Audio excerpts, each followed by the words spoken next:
lang yan. Hi guys! So dito tayo ngayon sa Antipolo at binisita natin ang restaurant dito, ang Sai Sai and Sai. So tara, samahan niyo ako. Yan, si Madam nga pala ang may-ari ng restaurant na po. So maraming salamat, napakarami mo ngayong bisita at maraming tao. Diba? Ayun, very overwhelming at saka nakakapagod kasi dalawa lang kami sa kusina. Oo nga. So Madam, ano ba ang specialties dito sa Sai? Sai and Sai?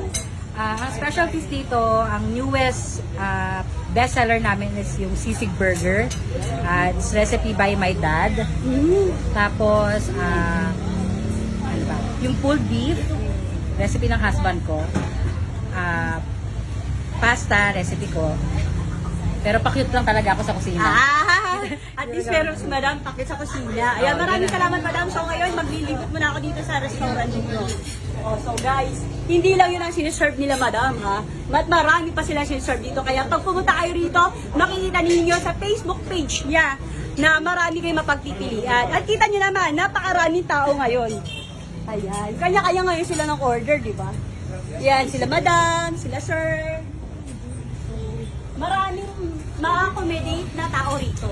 Pag nagustuhan nyo, pumunta na kayo sa Science Size na page para makita nyo ang kanilang mga, ano yun?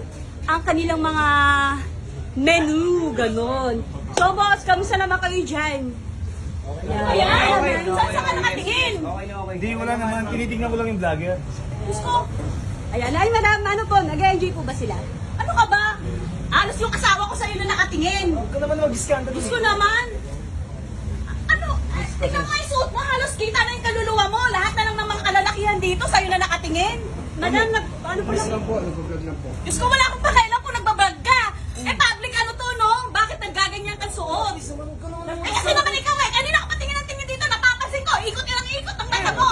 Vlogger yan, hindi. Wala akong pakailan kung vlogger yan. Umayos ka na suot mo. Tsaka huwag ka naman mag-discount. Wala akong pakailan kung nagbablog kayo dito. Huwag kayo dito.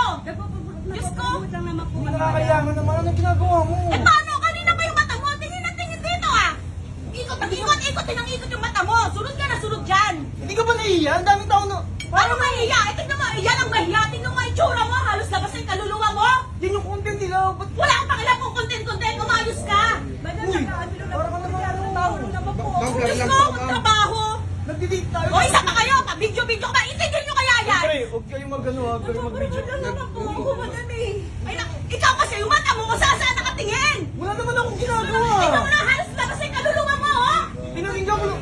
Napakinggan mo lang naman yung sinasabi niya eh. Ano ginagawa mo? Huwag kayo dito, public to! Hindi kayo nagaganyan ng suot! Nakakaya ka dito ha? Ano ba? Sa amin! Ganito rigid dyan! Gusto tingnan mo nga ang kaluluwa mo, labas na oh! Uy, bunganga mo! Para lang maka-views kayo, makita yung ganyang kaluluwa mo! Bis naman, bunganga mo. Hindi ka ba nahiya? Ba't ako mahiya? Ikaw ang mahiya! Kanina ka pa tingin, napapansin ko! Kanina ka pa dyan! Tinitignan ko lang. Vlogger yan kasi napapanood ko yan eh. Wala akong pakialam kung mga vlogger kayo! Umayos kayo ng panunood ka para hindi kayo nababastos! Bis lang ha. Bis, pasensya na. Kaya, pasukin niyo yan! O diba, ang dami-daming lalaki dito, nakaganyan ka? Nakapagpromote na naman po kasi ako sa trabaho ko. Ay, nako! Huwag yan. Huwag ka naman mong ganyan. Lagi naman mo. Ay, nag-ano lang yun, te. O, tignan mo. Pwede mag-promote, hindi ganyan ang suot! Uy, nakakaya ka. Tumigil ka na. Ikaw ang namigay! Kanina ka patingin ng tingin dyan! O yan, sige! Ano bang ginagawa mo? Ba't nagkakaya ka?